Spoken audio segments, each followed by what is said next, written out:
Assalamualaikum. Saya akan tunjukkan macam mana kita nak set untuk kamera lah. Ni untuk Masjid Al-Falihin Kampung Alai Melaka.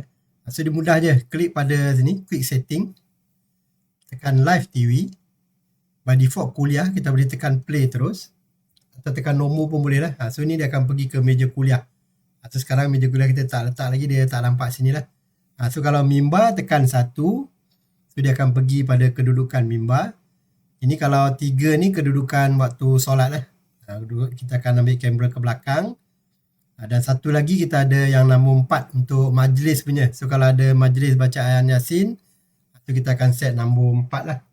So nombor 4 ni kita boleh tambah slide dia untuk senyap dan dengar tu lah. Boleh tambah slide pun boleh, waktu kuliah punya slide sini. Tekan simpan. Okey, kalau dekat sini katakanlah kuliah, nombor 2, kuliah. Kita nak tukar nama ustaz ni. Tekan je dekat nama ustaz ni. Tekan dekat nama ustaz. Dan kita boleh masukkan nama ustaz kat sini, kita simpan. Contoh tadi kalau access ni kan. Tu tekan simpan sini. Nanti kat bawah ni dia akan tukar dah.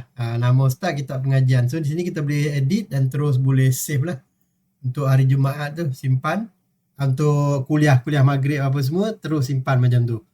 Kalau hari Jumaat ni kita tekan 1, khutbah Jumaat, tekan dekat nama khatib dan tajuk khutbah ni kita boleh masukkan sini. So masukkan tajuk khutbah dan kita simpan. So nanti dia orang nampak lah sini tajuk khutbah tu. So mudah je macam mana nak tukar dia. Tekan simpan. So macam tu. So boleh tukar tajuk khutbah ni dengan tulisan tu lah, nama khatib dengan tajuk khutbah.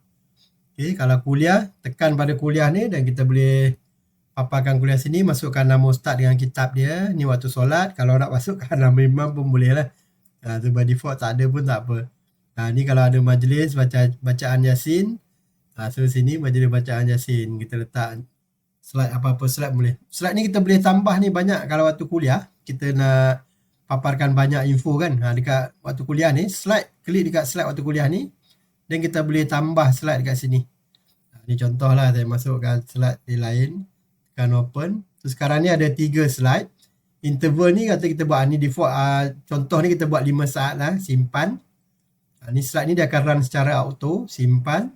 Tutup. Nanti slide ni 5 saat dia akan bergerak. So waktu kuliah tu kita boleh letak slide-slide lain lah untuk maklumkan kepada ahli jemaah. So sambil-sambil dia dengar kuliah, dia boleh tengok maklumat apa yang kita nak paparkan masa kuliah tu. So mudah je. Klik dekat slide sini. Dan kita boleh set interval lah. So by default selalunya 10 hingga 15 saat lah untuk satu maklumat tu. Kita buat 15 macam ni. So nanti kalau ada slide-slide lain, boleh masukkan juga kat dalam sistem ni lah. Okay.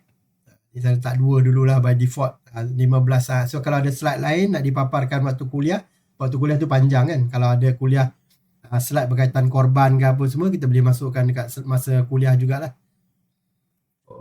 Okay. So ni dah siap, dah habis kuliah, tekan button end live. Terus habis. Itu je, mudah je. Okay, sekian, terima kasih.